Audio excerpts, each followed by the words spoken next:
नहीं। यहां रुकेंगे, एक और ब्रेक के लिए जल्द हाजिर होंगे। ब्रेक के बाद खबरों में एक बार फिर से आपका स्वागत है।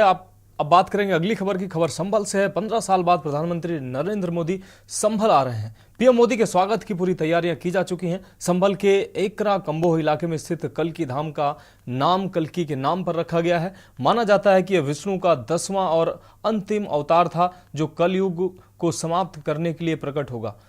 देश भर से हजारों लोग इस कार्यक्रम में शामिल हो सकते हैं। बता दें कि पीएम मोदी हिंदू तीर्थ कल्की धाम का शिलान्यास करेंगे, जिसको लेकर के न्यूज के संवाददाता रईस अलवी ने आचार्य प्रमोद कृष्णम से खास बातचीत की। इस दौरान कांग्रेस के पूर्व नेता आचार्य प्रमोद कृष्णम ने क्या कुछ कहा, सुनाते हैं आपको। आज हम जनपद संभल के कल्की धाम पर मौजूद हैं। हमारे साथ में हैं आचार्य प्रमोद कृष्ण जी, जो कि कल्की धाम की 19 तारीख के लिए प्रधानमंत्री श्री नरेंद्र मोदी जी द्वारा शिलान्यास किया जाएगा। किस तरह की तैयारी की गई है और क्या है पूरा मामला, हम उससे जानना चाहेंगे। सर, आपका थैंक यू। किस तरह की तैयारी की गई है और क्या है? भगवान के अवतार, भगवान जहाँ आएगा, होने वाला अवतार श्री कल्की नारायण, भगवान विष्णु का 10वां अवतार, श्री कल्की भगवान का धाम, श्री कल्की धाम की आधारशिला रखने को 19 फरवरी को सुबह 10 बजे भारत के यशस्वी प्रधानमंत्री जी आ रहे हैं। ये उत्सव है, गौरव का विषय है, ये पूरे देश के गौरव का विषय है, ये पूरी दुनिया के लिए गौरव का विषय है, ये सनातन के लिए गौरव का विषय है कि जहाँ भगवान आएगा उसके आने से पहले ही भगवान का धाम बन रहा है, और उस धाम की शिला रखने के लिए, उस धाम का शिलान्यास करने के लिए भारत के प्रधानमंत्री पधार रहे हैं। सर, एक माह के अंदर 2 जगह प्रधानमंत्री के द्वारा शिलान्यास किया जा रहा है, पहले अयोध्या फिर कल्की धाम। अयोध्या में एक इतिहास लिखा गया और 19 फरवरी को श्री कल्की धाम के शिलान्यास समारोह में भारत के भविष्य का निर्माण होगा। प्रधानमंत्री आज का अवतार बन के आ रहे हैं क्या? भारत के प्रधानमंत्री नरेंद्र मोदी जी एक सेतु का काम कर रहे हैं, जोड़ने का काम कर रहे हैं। सतयुग से कलयुग को, त्रेता से कलयुग को, द्वापर से कलयुग को, और मुझे लगता है कि सनातन के लिए अद्भुत कार्य है। और मुझे लगता है कि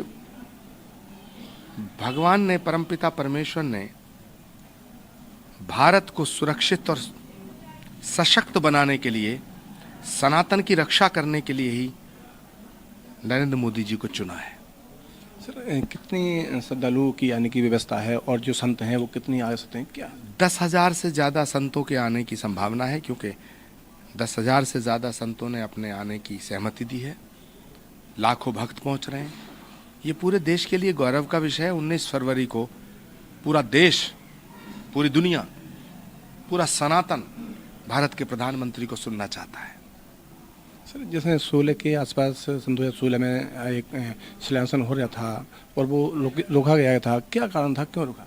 7 नवंबर 2016 को श्री कल्की धाम का शिलान्यास होना सुनिश्चित हुआ था, लेकिन उस वक्त की सरकार अखिलेश यादव जी की सरकार थी। उस सरकार ने श्री कल्की धाम के निर्माण पर पाबंदी लगा दी थी।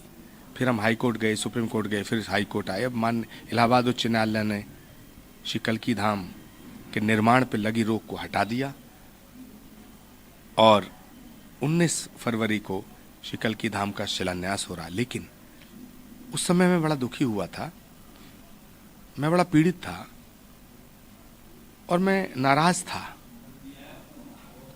समाजवादी पार्टी की सरकार ने श्री कल्की धाम के निर्माण पर रोक लगाई, मैं बड़ा दुखी था। लेकिन आज मैं उस सरकार के किए हुए गुनाह के लिए उन्हें क्षमा करता हूं, क्योंकि अगर 2016 में रोक ना लगती तो श्री कल्की धाम का शिलान्यास करने 19 फरवरी को प्रधानमंत्री नरेंद्र मोदी कैसे आते? जिस तरह से संभल में कल्की धाम का शिलान्यास हो रहा है, तो क्या लग रहा है कि संभल की फिजा बदलेगी? पूरे क्षेत्र के लिए गौरव का विषय है, पूरे संभल के लिए गौरव का विषय है, पूरे राज्य के लिए गौरव का विषय है, पूरे सनातन के लिए गौरव का विषय है। धार्मिक, पर्यटन, रिलीजियस टूरिज्म, दुनिया में मुझे लगता है कि आज रिलीजियस टूरिज्म में अयोध्या का नाम सबसे ऊपर है। निकट भविष्य में श्री कल्की धाम उसी श्रेणी में आएगा। दुनिया के लोग उस धरती को नमन करना चाहेंगे, दुनिया के लोग उस धाम का दर्शन करना चाहेंगे जहां भगवान आएगा। सर काफ़ी समय से आप कांग्रेस में रहे थे और कांग्रेस में अचानक आपको निकाल दिया गया था, क्या है सर? किसने किसे निकाला, किसने किसे पकड़ा, किसने किसे छोड़ा, इन सब बातों पे 19 के बाद बात करूंगा, दिल खोल के बात करूंगा, आपके हर सवालों का जवाब दूंगा। अभी 19 फरवरी श्री कल्की धाम का शिलान्यास, बस यही ध्यान है, यही संकल्प है और यही समर्पण है। जीते हमारे साथ आचार्य प्रेमकृष्ण जी और के न्यूज केवल के साथ रही सलवी ईस्टर्न के न्यूज इंडिया संभल।